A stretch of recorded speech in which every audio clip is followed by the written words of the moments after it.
Hello, everybody. Welcome back to this YouTube channel. Today, we have a very special guest. Her name is Prajwala D. Dinesh. She's an assistant manager for data protection at Saro Consulting, India's, I think, leading consultant for data privacy and protection. She's a graduate of Ramaya Law College and a lawyer by education and a techno-legal consultant by profession. She specializes in implementing privacy compliance frameworks and automation solutions that streamline regulatory adherence for enterprises, basically. She has an expertise across law, technology, and business operations, and she's actually guided organizations through complex privacy laws and security standards, including GDPR, DPDPA, ISO, etc. So, with that said, I think today's session is going to be like a mini course on how to be a data privacy lawyer in India, and we are very thankful to Prajwala, for accepting our invitation on such a short notice with us. So thank you so much, Prajwala, for this, and thank you for being a part on this channel for us. Thank you so much, Ashna, for the introduction. Very happy to be part of this discussion. Yes, I'm looking All forward right, to contribute.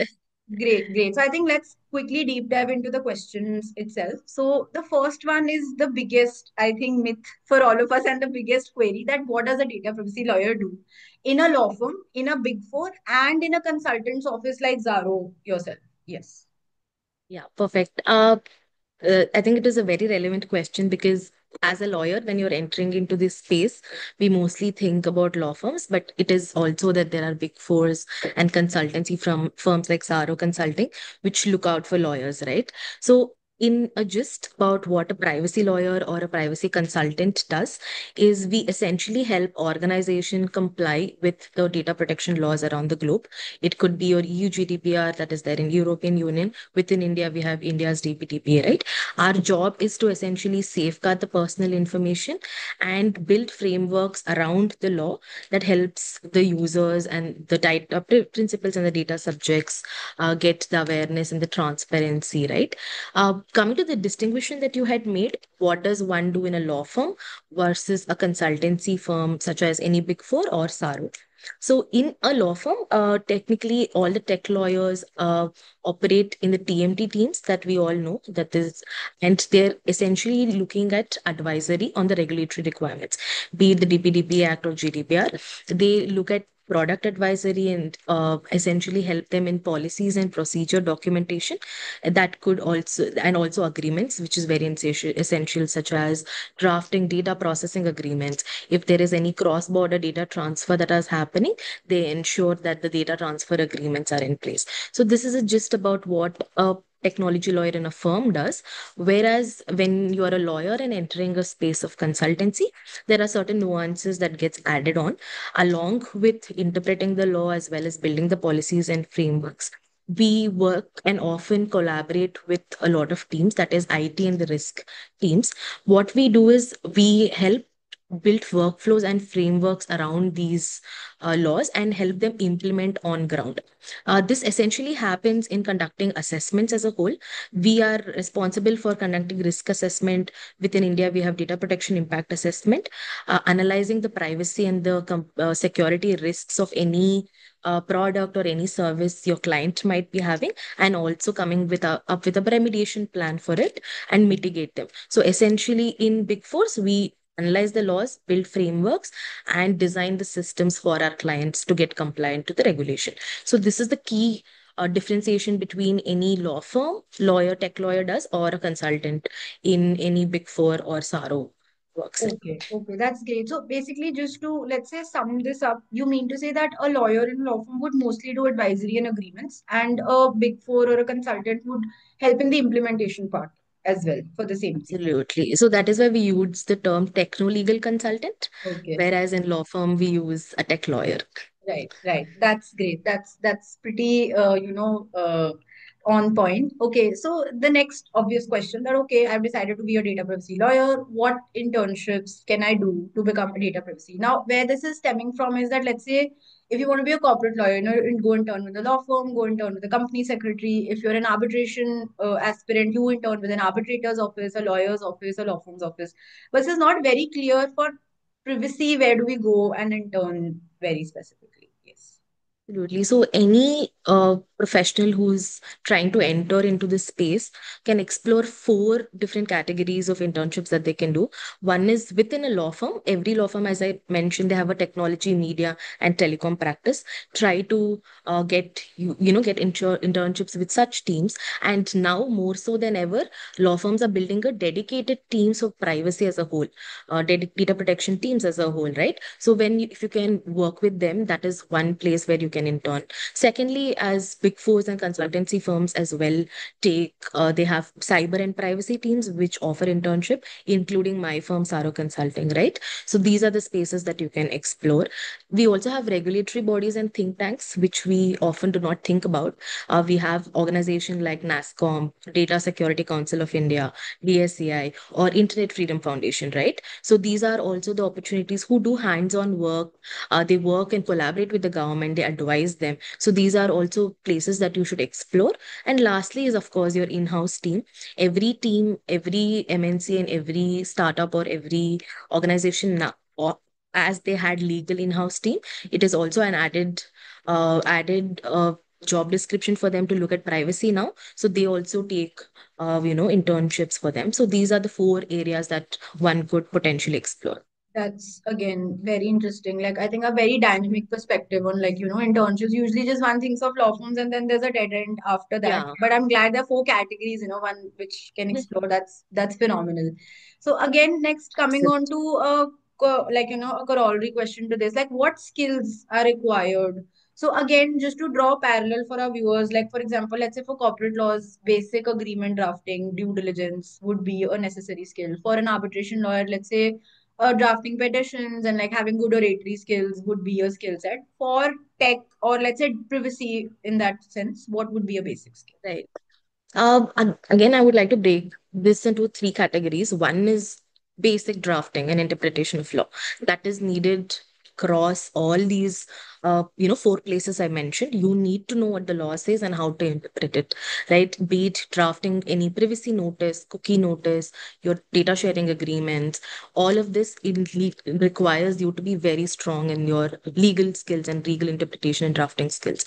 In addition to that, a very key skill is we need to now understand that we're in a tech space when we're talking about data privacy. So the technology awareness also becomes very crucial. We need to understand how data flows in different systems. What are the different systems that are there? Understanding the tech stack is also very essential, and I would urge everybody to explore that, right? Because as lawyers, we sometimes have that inhibition or a barrier that we've put up for ourselves where we're a bit shy away when technology is involved. Right. But in this space, that is very crucial. You need to understand a tech stack. What is a fintech tech stack? Or how does the data flow within the product, right? And based on that, you provide analysis. The third crucial skill I see is risk thinking, risk and compliance thinking, I would say, because what happens essentially when you are a tech lawyer or a privacy lawyer is I need to be able to spot the legal and the privacy risks within any policy I'm documenting, any risk assessment I'm doing, right? In in alliance to that, you need to come up with recommendations and practical solutions to mitigate them. Because what happens is when you're designing this, you should not become a barrier to business. Rather, you need to enable it. One best example how legal and technology marries is an Apple device, right? We know how privacy by design is inbuilt there. So that is where your legal knowledge, your technical knowledge, and problem solving thinking comes into picture. So these three skills is one should be very keen towards building in themselves. So do you think in furtherance of it, let's say if people from science background who eventually done law would be more preferred, because let's say in taxation people from the accounting background are usually more preferred, right? So similarly, is that the case in privacy as a practice area as well? Um, I think that is a yes and a no answer. Yes, they do have an advantage because they understand the data better, right? How they understand the infrastructure better. And once they learn the legal requirements of it, it is very easy for them to navigate around the technological awareness of it. And as crucial as that is, it is also very important for legal professionals to enter into this market because the level of compliance when the supervisory authorities get involved, the way you need to draft any notice that you want to be able to showcase to your end users are something that lawyers are have been doing it for good time and they have a flair for it. So it is both. If you're in tech, Right. learn the law and enter the space. If you're in law, understand the tech and come into the space. So it's not like a Yeah. bottleneck that, okay, I'm not It from a is science definitely not a background, bottle. that I Yeah. won't be able to enter it. It's not like that. It is Okay. not a bottleneck, absolutely, but one cannot exist without the awareness of another. So that you should know as a lawyer or as a technologist. Okay, that's an interesting perspective again. Also, obviously, most of the candidates are always like, inching towards doing certifications and all. I'm not very pro certifications, as I've been very vocal about it also in most of my videos and like otherwise. So, again, I wasn't very keen on certifications in this area, but then I, of course, did my own research, spoke to a few people, and some of them, came up with certifications like the CIPPE certification or a certification in the DPDP Act. How relevant are these, and like at what stage of the career one should do, if at all, one needs to do these certifications? Yes, I absolutely concur with your opinion. That is my opinion as well. Certifications are a good to have in my experience as well. Once you have the right skill set, which I mentioned, once you have done all of those things and now you want to attain a certification on paper that, corroborates with the skills, yes, then it opens a lot of avenues for you. But having certification alone, like it is in every case, is not helpful.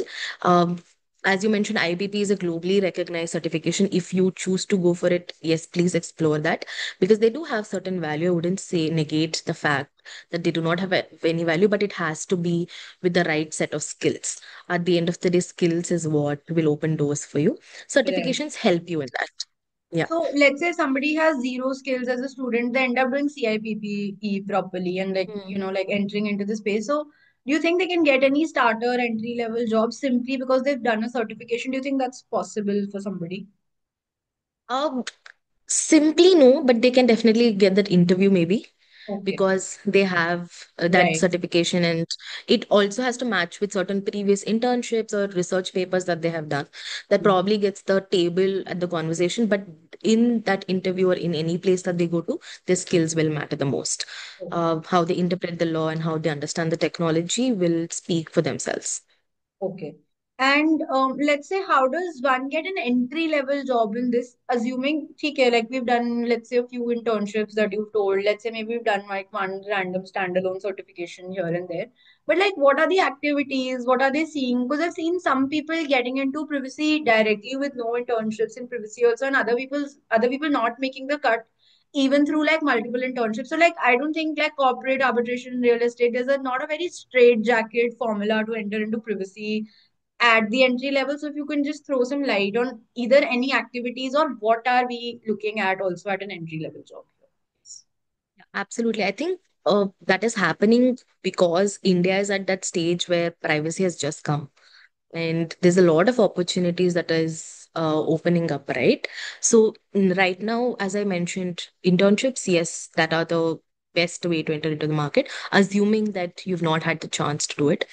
Ensure that you have right amount of work to show. For example, how I got my internship was I had a research paper I had written long back about the right to be forgotten. So I showed that I had interest in it, right? That will at least get you an assessment internship or internship at any place. So that will write research papers, take a use case of any organization, analyze the privacy risk. Any app you open, you can spot multiple privacy risks, right? When you do that thinking, privacy by design thinking or design thinking, I would say that, and document them and you can showcase to your employer or anybody you're talking to that you understand the nuances of it. That should be able that should get you a table at any law firm or any of the categories that we discussed, any consultancy firm who are willing to give you that opportunities and talk to you about your interests and let you apply for the job or get you an entry level job, to say the least. So these are the areas: internships, do research papers, build your profile by analyzing, show that you can actually analyze the law and the tech and come up with certain gaps and help them comply. So these are the things that can help you. You can also simply, probably any startup, you can analyze their website. If they have a privacy notice, if they have a cookie notice, cookie banner, write to them that, hey, these are the gaps. I just noticed it. And probably if luck's in your favor and if you have the right time, right place, you can get it. Yeah, I'm glad actually you brought this up. Like, because most of the times people are like, oh, I applied to five places, I didn't get into. But then that's not Right. how life works, right? Like, you really need to put in that extra work to, and that's a very good and a brilliant example that just go analyze the startup's website and see that, guys, you don't have a cookie notice, you don't have a privacy, notice and everything. It's a great way. I think people should take note of this and like start doing it, for a lot many startups that are out there. Brilliant.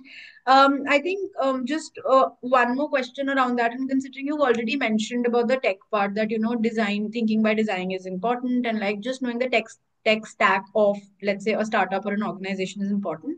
But apart from that, do we need any software knowledge? Like, for example, again going by example, let's say for corporate laws, knowing Excel helps always, or for other Mhm. practice areas, like for example for disputes, knowing certain websites of Delhi High Court, Bombay High Court, Karnataka High Court, Supreme Court would help for people, etc. So similarly, what sort of a website or a software do you think people should be very thorough with, if at all there is any, in this practice area? Yes. Um, Yeah, I think it wouldn't be a straight answer like you mentioned about arbitration or real estate, right? Yes, software knowledge or tools knowledge is important, but does that mean you need to know coding? No. As I said, you need to know how data flows within apps and websites. Uh, I would also here mention very key aspect is you need to also have a basic understanding of information security because privacy is not dealt as a singular or a standalone concept. It is embedded into information security. Concepts such as encryption, what do we mean by access control, the privacy enhancing technologies, right? All of these are something that you need to know. Coming to the tools, specific tools which are good to know about. We have a lot of privacy management, privacy governance tool in the market. To name a few is OneTrust, Security.ai, right? Big ID. So these are all of them also have a lot of certification that you can do for free. So these tools are tools that are built around the law to operationalize privacy for larger organizations who can afford them and opt for them. So when you do these tools, it will help you navigate around it. But as such, there isn't a specific tool or any website that you need to study about. You need to Got have a it. holistic understanding of technology as a whole. Okay, okay, got it. Sorry, I just had two more questions if that's okay Yes. with, because it's going really good. So I think one is, do we all need to be in Bangalore to do privacy? That's one thing. Because sometimes, I mean, it comes to mind like that okay, for corporate you need to be in Mumbai or you need to be in Delhi. Now in Bangalore also, because there's a lot of PVC funding happening. For disputes, you need to be in the area where you know the language also apart from English. So for tech, especially privacy, do we need to be in Bangalore, as let's say as someone who's starting out and otherwise also wants to climb the ladder in privacy? And just one last question in addition to this is, any resources that you'd like to tell people to simply read up from, any privacy related newsletters or anything that you feel that anybody who's an aspirant in this field should regularly check for this area? Yeah, Yes. absolutely. To answer your first question, Bangalore, as we all know, is the tech hub. So here, being here helps, but I wouldn't say it is just privacy is just limited to one city because, for example, in Mumbai, we have a lot of financial organization. They also need privacy, similar to how any tech startup needs, right? So Yes. privacy is applicable to all industries, manufacturing, tech, fintechs, financial NBFCs, that is your banking, all of them, right? It is applicable everywhere. So it's not just limited to one city. That's also the beauty of privacy, I would say. And to answer your second question, the tools, privacy newsletters, there are multiple that you can go and read. You can look at OneTrust Data Guidance, subscribe to their newsletter. Our firm, Saro Consulting, they also have a newsletter called Times of Privacy.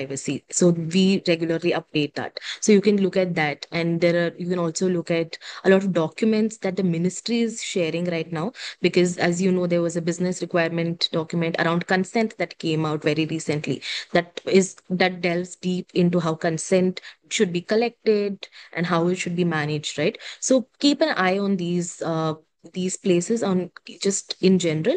These reading will help you. I hope that answers. Okay, thank you. That was, I think, I would not, exceed when I say this. By far the most crisp and like very to the point interview. I enjoyed it myself. I learned tons through this short conversation that we've had with you. So just on closing note, if you'd like to just say maybe like a line for somebody who's, trying to get into privacy but is getting overwhelmed with a lot of random information that glorifies it, or even in fact, I would say it creates a fear mongering situation for people that they need to do like thousands of certifications and like still it's not enough for them. Just like maybe a line for somebody who's trying to get into this field. Yes.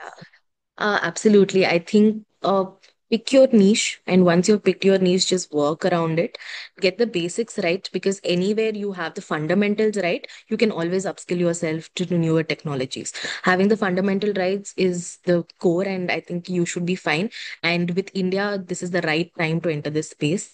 We're in a very exciting period of time as a whole, where Right. privacy is not just being implemented; it's getting educated as a lifestyle, as a choice in itself. So join us and empower the our users.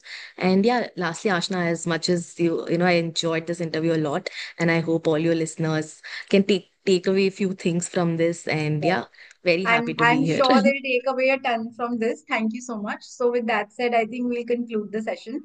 And thank you so much for being here with us. Thank Thank you. you, Ashna.